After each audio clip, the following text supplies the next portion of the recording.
Hey everyone, 7.62 by 51 NATO. I have here another classic firearm. This one from IO Inc. It's Interordnance Inc. It is their sporter rifle. This here is the wood laminate version. It also comes in polymer, either black or flat dark earth. I am, as I've mentioned before, a traditionalist when it comes to firearms. I kind of like them to be in the configuration in which they were originally built and how they were intended to be built. So I like plastic if I'm buying an AR. It should have plastic on it. If I'm buying wood, I like to have wood. Like on this AK. Should be wood. Not that I'm against a polymer AK, I really like the wood. This one here has a match grade 4140 chrome moly steel barrel. They advertise on their website that it is capable of 2-inch groups at 100 yards. Now, I have not shot it at 100 yards, but I have shot it at 50 yards, and I can tell you that it is very accurate. Perhaps by the time this video is posted, I will have had a chance to shoot it at 100 yards and can show you that. But if not, I will show you what I do have, which is some really good accuracy. Got a really good group out of it. As you know, the Kalashnikov is semi-auto lawn stroke piston, and this is modeled after the original Kalashnikov, which is 7.62 by 39 Soviet. IO Inc. bases their Kalashnikovs off the original Polish AKM blueprints. And from what I can tell and what I know, it does definitely stick to those blueprints. As you see, it has the original slanted gas tube or intake, whatever you want to call it, unlike the AK-74, which is at a direct 90-degree angle. This one is slanted. Probably the biggest difference between the original is the scope mount, which is CNC machined.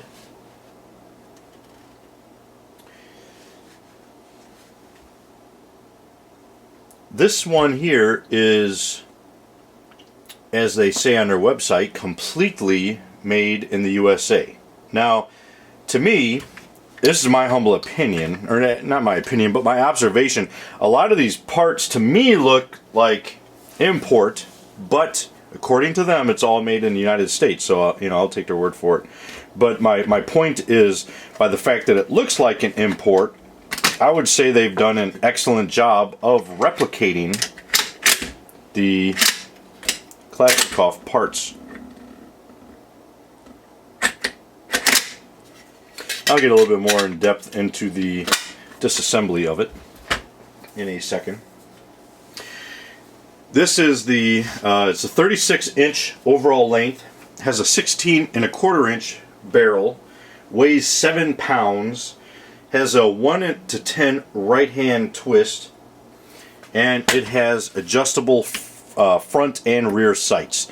Now, for the front sights, I would recommend a AK sight tool to take it down to make sure you don't mar it or anything like that if you're moving it sideways. If not, there's I would still recommend an AK tool to drop the elevation and everything.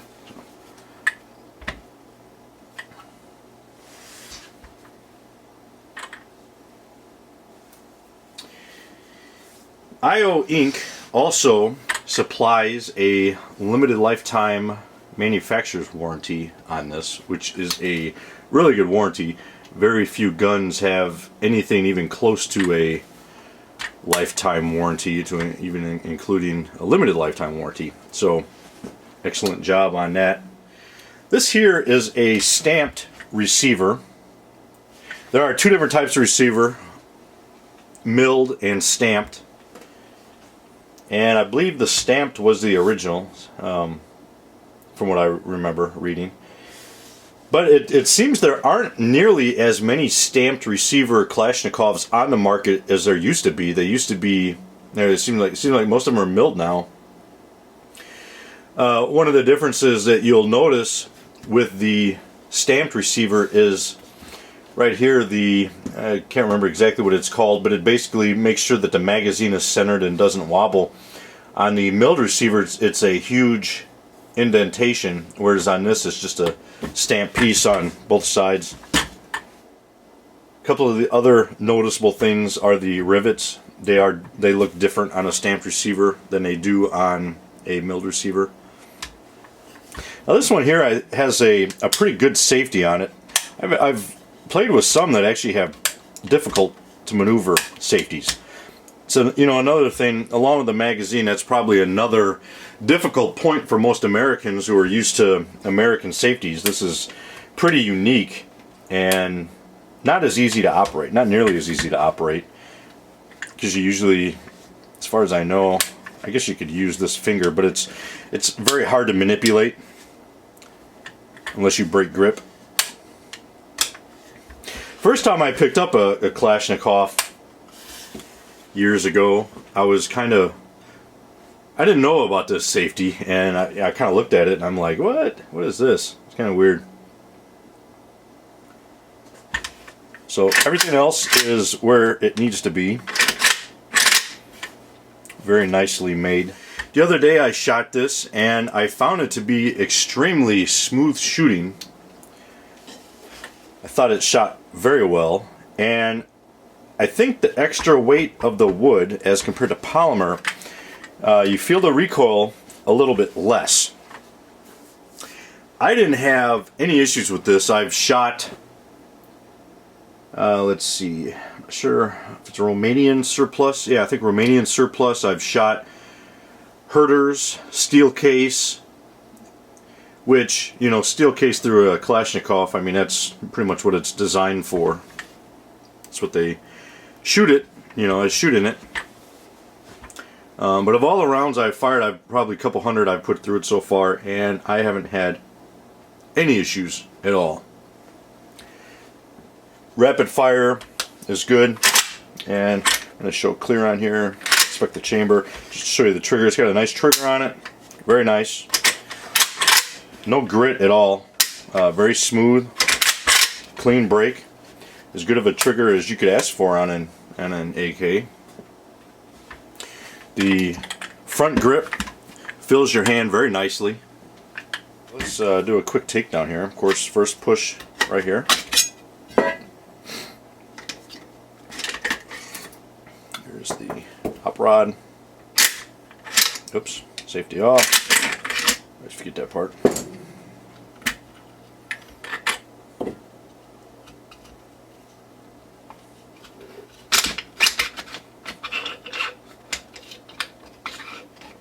Oops.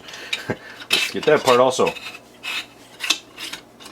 thinking the other day how cool it'd be, not to get off on a tangent, but if ARs came with a cleaning rod attached on the underside for maintenance, that'd be kind of cool.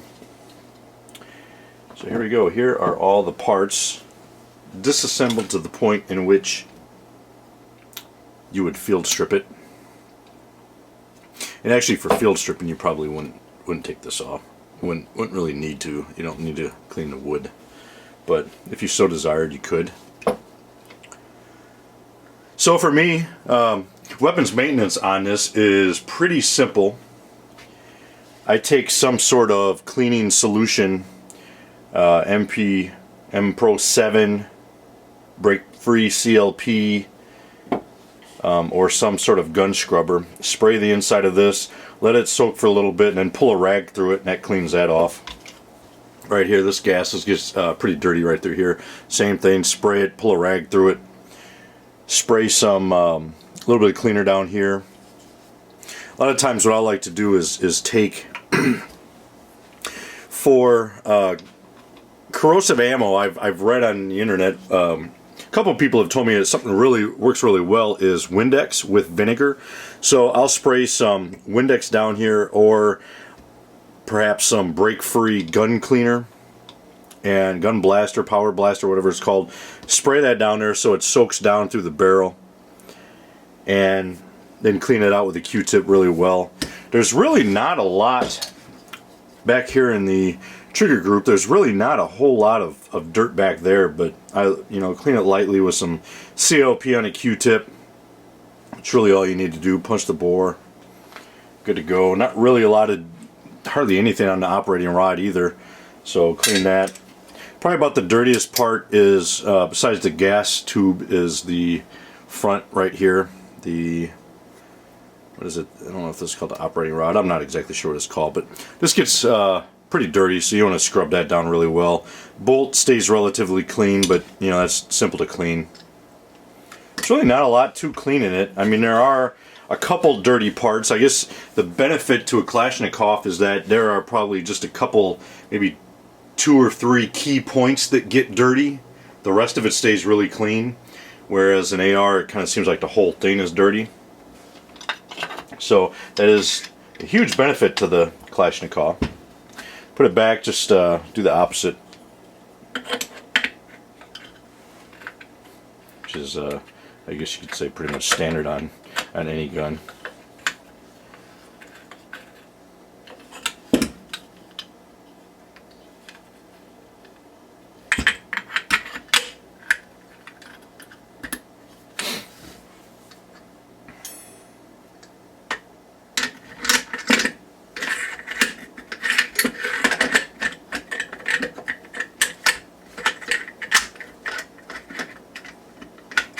I guess I should show you real quick before I put this together. Here's the bolt takedown. Comes out really simple.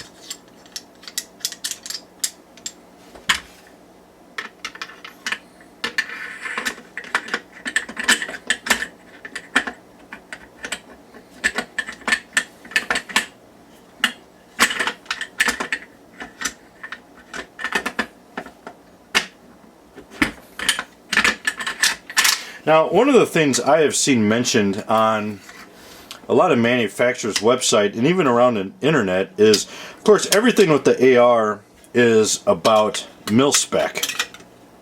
Now, what I have read about the Kalashnikov, and I am not an expert on the Kalashnikov, so I'm sure if I'm wrong, somebody will correct me, and please do. But as far as I know, there isn't, the Soviets didn't have an exact mil-spec like we do with the AR. And primarily because the AR is machined to extremely high tolerances, whereas the Kalashnikov isn't, and in fact a lot of parts on the Kalashnikov are handmade and hand-fitted. So and especially like the trunnion in the back it's hand screwed in, hand fit. They have to, in the original Russian factories and Bulgarian factories, they had to, make adjustments to parts, whittle this down, scrape this down, stuff like that. So whenever I see something that says mil-spec on a Kalashnikov, you kind of have to take that with a little bit of a grain of salt, because I don't know if there is a true thing as mil-spec, but if you want to put an American term on it, mil-spec would be a very loose term for the Russians. This, the rifle here, IO Inc. ships it with one magazine, and this one here is the brown one. I don't know if they ship all of them with the brown, but kind of like the brown. It reminds me of the Bakelite magazines. I think I showed in one of my other Kalashnikov videos, but just in case you didn't see it, if you have issues, a lot of Americans have issues inserting a magazine because we're used to the ARs, which you just stick in there, but with the Kalashnikov you don't. And I've seen a lot of people fumble, and I used to fumble until I found the secret. And the secret, you want to grab it towards the bottom, and instead of focusing on the lip right here, you want to focus on the angle in which you present it. So grab it on the bottom, stick it in, and twist, and it's very simple to go in. Now, you want to make sure to grab it low to get the right angle. If you grab it too high, especially if you have gloves on, you're not going to be able to get the right angle. Even at mid grip, you might or might not get the angle. So you want to grab it low. And if you do that and you present it at the angle, you'll get it in right every time on the first try. I think there are very few rifles that are as iconic in appearance as the Kalashnikov. The Kalashnikov is on flags of countries, and pretty much everybody, even people that don't know guns, are not gun people, know the silhouette of a Kalashnikov. They know what it looks like. I think very few rifles or very few firearms are as iconic as the Kalashnikov. Even the 1911, a lot of people, you know, they would get that silhouette mixed up with silhouettes of other pistols. A lot of people, non-gun people, would know what a 1911 is, and a Beretta 92 might actually be more noticeable if you're just looking at the silhouette than a 1911. But I would, you know, the M16 is probably pretty recognizable, but I don't know if anything is as recognizable as the Kalashnikov. The MSRP on this is $634.95. That price is actually kind of a reflection on what IO Inc.'s mission is, which is to provide affordable firearms to people. When you look at a lot of the other Kalashnikovs on the market, $634.95 for this one, I believe, is a really good price. It's a very nice one. It's got the wood, it shoots nice, it's accurate, it's got a great barrel. So it's a good price for it. This is pretty much the standard. I mean, if you're looking for an authentic Kalashnikov, like what you see in the movies or whatever, this one here is a good representation of that. This one here is what you would see Soviet or Russian or communist troops carrying, other than the fact that it's obviously a semi-auto, not a full auto. But this is a great representation of what you would see. So for me, $634 for this rifle is an excellent price. Now you might ask, what is the benefit to a Kalashnikov over an AR? For me, and there are a couple reasons. I mean, you know, of course, they're famous for, you can put them through anything and provide low maintenance to them, and they'll always work. They'll always go bang. Now that's not always the case, because as I said, I had a grenade launcher version that sucked. But for the most part, that is true. You can drop them in mud, you can do whatever. It has very loose tolerances, so it's always going to go bang. That's one of the benefits. For me, the biggest benefit though is the cheap cost of ammo. You can still find ammo on the market for this for under $5 a box for 20 rounds. I have found surplus ammo. In fact, I just bought a case of surplus ammo. I forgot how many rounds are in it, but it came out to $4 per box. That's a pretty good bargain. What is that, 20 cents a round? That's very cheap. Normally, a really good price, a cheap price, is around $4.50 per box. That's usually a sale price. So to get $4 a box, and this was brass ammo, brass surplus ammo, that's an excellent deal. Very few rifles on the market can you shoot at that cheap of a price. So you can go out and get a lot of bang for buck for one of these things, shooting that surplus ammo. And the good thing is, since it's got recoil, you get a good, satisfied feeling from shooting it. I'm a little bit sadistic, but I like recoil. So yeah, it's fun to go out and shoot a 22, and I can shoot a 22 for hours, but I just don't feel as satiated at the end. So 22 is pretty weak. You don't feel it much. You don't have a sore shoulder the next day. It's Kalashnikov, get a lot of bang for the buck. I mean, you're shooting a 30 caliber bullet out of this thing. You feel it a little bit. yet it's still cheap. So bang for buck, this is a great rifle to own. I'd say probably about the only rifle that's cheaper to shoot is a .22 caliber rifle.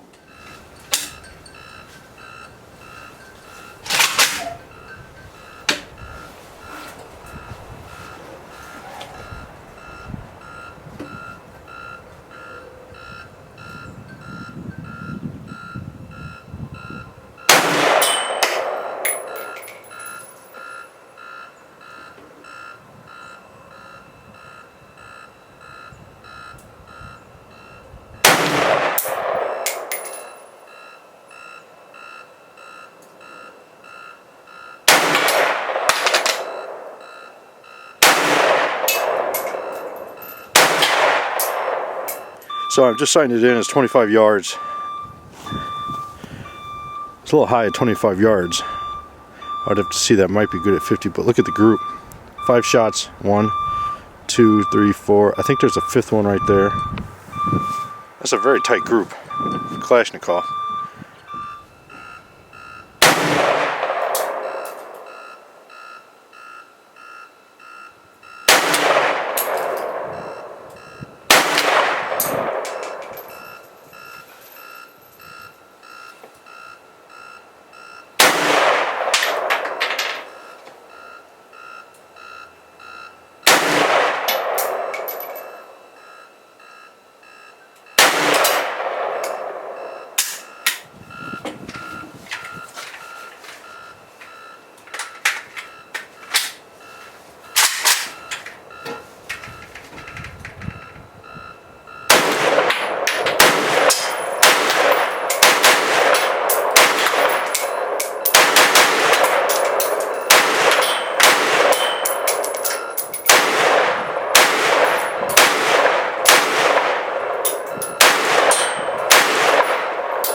So that's the kind of accuracy you get for rapid fire. Pretty controlled rapid fire though for the most part, but it's all over the place. But you know, it's a dead target either way. I would say most of the, if not all of the rounds are in the black. There's a few strays. Some of those strays are actually before as a recycled target.